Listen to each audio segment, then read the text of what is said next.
Leíamos en el capítulo número 2 del libro de Efesios lo siguiente.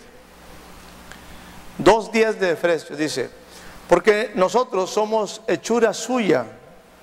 ¿Está conmigo? Somos hechura suya, creados en Cristo para buenas obras, las cuales Dios preparó de antemano para que yo anduviera en ellas. Porque somos hechura suya. Efesios 2:10 nos dice: somos creación suya, hechura suya. Si alguien cree todavía que en un momento el hombre fue creado, perdóneme, el hombre desciende del chango, levante su cola. Perdóneme. Sí, porque en un momento, si usted cree todavía eso, algo debe tener por ahí escondido.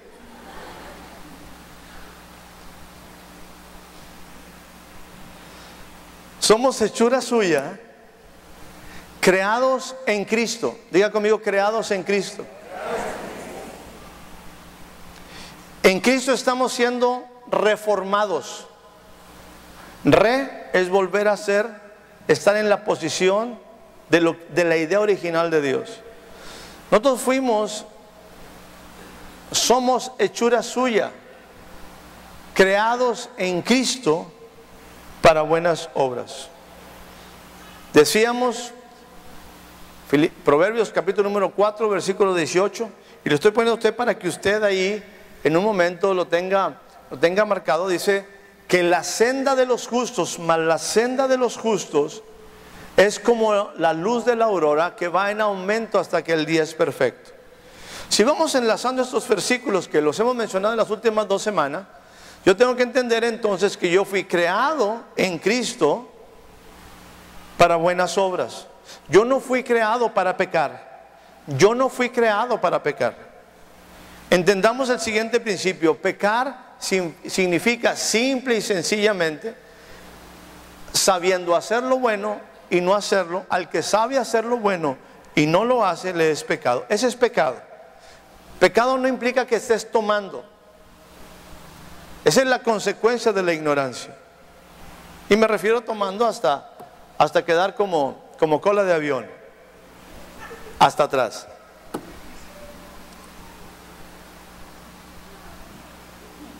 Creado en Cristo implica que hay un propósito específico.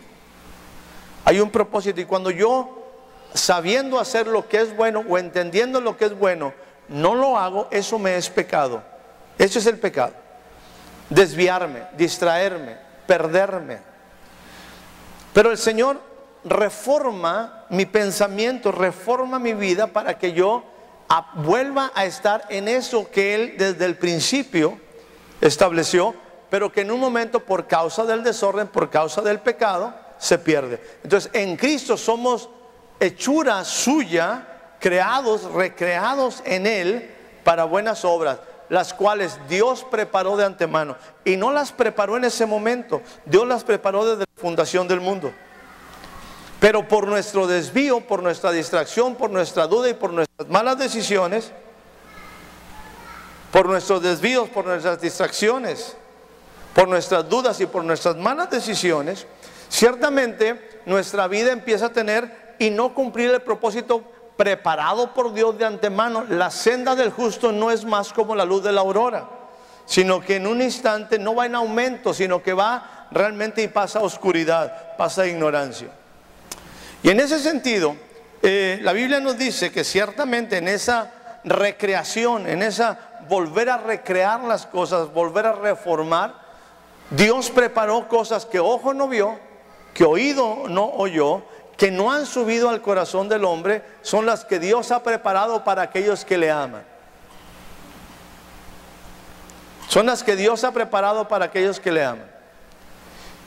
Lo que vuelvo a decirte e insisto, el pensar que algunas veces tú y yo andamos ya en las obras de Dios, no, mi amado, todavía no creo que andemos en esos niveles de las buenas obras que Dios ha hecho. ¿Por qué? Porque según la palabra me dice, y eso me lo dice tanto en Corintios como me lo dice en un momento en el Antiguo Testamento, en el libro de Isaías, dice: cosas que ojo no vio, cosas que oído no oyó, cosas que no están en el corazón del hombre son las que Dios ha preparado de antemano para que nosotros andemos en ellas. Dice, pero Dios ciertamente nos invita a entrar en una dimensión superior.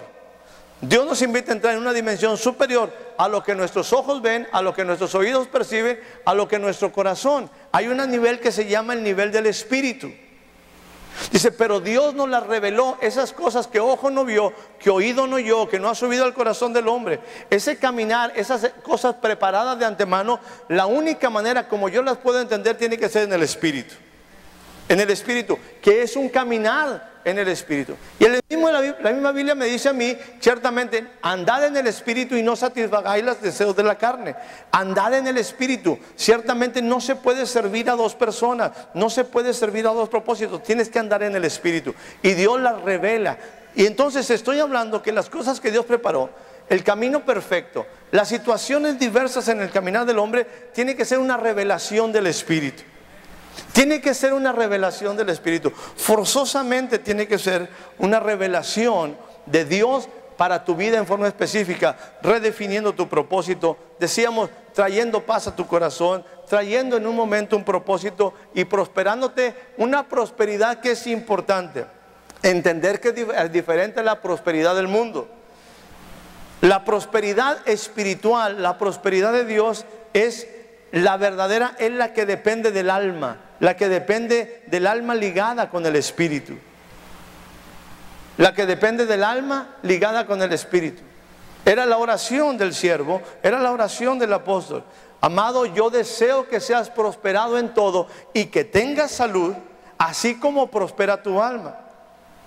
Si tu alma no prospera, si tu espíritu no prospera, si tus emociones no prosperan, tú vas a tener un problema con las finanzas, por ejemplo. Vas a tener un problema con la prosperidad. Porque no sabes administrar la prosperidad. Porque la prosperidad te va a hacer daño. La relación correcta es que el alma esté regida por la ley del espíritu. Y el Señor nos dice, para que tú ya no andes conforme al viejo, al sistema arcaico de la ley, sino que andes en el nuevo sistema del espíritu. ¿Qué implica todo esto? Que ciertamente mi espíritu es el que rige mis emociones. Y cuando mi espíritu no está, este es un prosperar de adentro hacia afuera. El problema de nosotros en muchas ocasiones es que queremos la prosperidad externa. Buscamos la prosperidad exterior. Buscamos las cosas que satisfacen nuestra alma. Y cuando tienes algo, es más, nunca tuviste un peso y de repente tienes 100,000 pesos y te vuelves loco. Porque tu alma no ha prosperado. Porque tu alma no está en paz. Porque no hay propósito. Porque no hay destino. Y de repente tienes un carro y te deslumbras por el carro. Y de repente tienes ciertos niveles y ya estás feliz.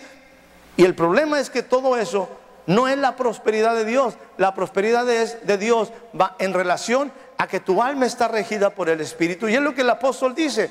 Así como prospere tu alma en función al Espíritu, así yo deseo que seas prosperado en todo. Porque si tu prosperidad no viene del Espíritu, y si tu prosperidad más bien, y si el Espíritu no ha regido tus emociones, te va a hacer daño.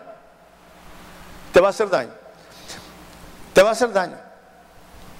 No hay en un momento un fundamento para la prosperidad. Entonces, Dios quiere llevarte y te saca, y aquí voy a un pasaje más. Y luego ya quiero irme muy directamente a algo que quiero compartir en forma breve. La verdad es que aquí hay una situación específica. Cuando nosotros, así dice la palabra, nosotros fuimos trasladados del reino de las tinieblas al reino del amado Hijo. Y esto lo dice en el libro de Colosenses. Si mal no me acuerdo, por ahí en el capítulo número 1. Nosotros fuimos trasladados del reino de las tinieblas al reino de su amado Hijo. Y eso implica que en el reino del amado Hijo hay una prosperidad que va en este sentido, que va a un desarrollo en este sentido, donde se establece paz, donde en un momento la persona puede tener claramente definido su propósito y en ese propósito ser prosperado. ¿Vamos bien? Es un repaso rápido nada más. Y quiero que vaya conmigo con mucha rapidez al capítulo número 29 del libro de Isaías. Y permítame leer aquí este pasaje a efectos de poder en un momento establecer algo que creo que quiero compartir en este momento en una manera directa. Isaías capítulo número 29.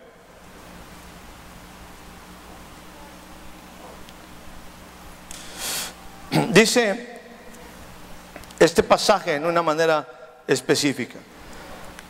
Me llama la atención el contexto de este pasaje. Dice, aún no queda, versículo 17, dice, ¿acaso no queda ya muy poco tiempo? ¿Acaso no queda ya muy poco tiempo? Estoy leyendo en este momento en Biblia de las Américas, pero déjame ver si lo puedo leer en Biblia Reina Valera. Dice, no se convertirá de aquí a muy poco tiempo el Líbano en un campo fructífero, y el campo fértil será estimado por bosque. Biblia de las Américas dice un poquito diferente, dice, ¿acaso no queda ya muy poco tiempo para que el Líbano se convierta en un campo fértil y el campo fértil sea considerado en bosque? Vuelvo a partir del capítulo 24, y ahorita voy a ir a otro versículo específico que quiero mencionar en este pasaje, pero recuerdo también y le menciono lo que es Proverbios 24, cuando dice, y eso fue lo que hablamos la semana pasada, pasé junto a la viña, y yo cambié el término, pasé junto a la vida del hombre falto de entendimiento, pasé junto a la viña del hombre perezoso, y aquí que ortigas habían crecido, y aquí que el muro de piedra se había destruido, y aquí que sobre la diferente faz de la tierra no había el trabajo. Lo único que afecta en un momento, lo único que afecta el plan de Dios es la pereza y la falta de entendimiento.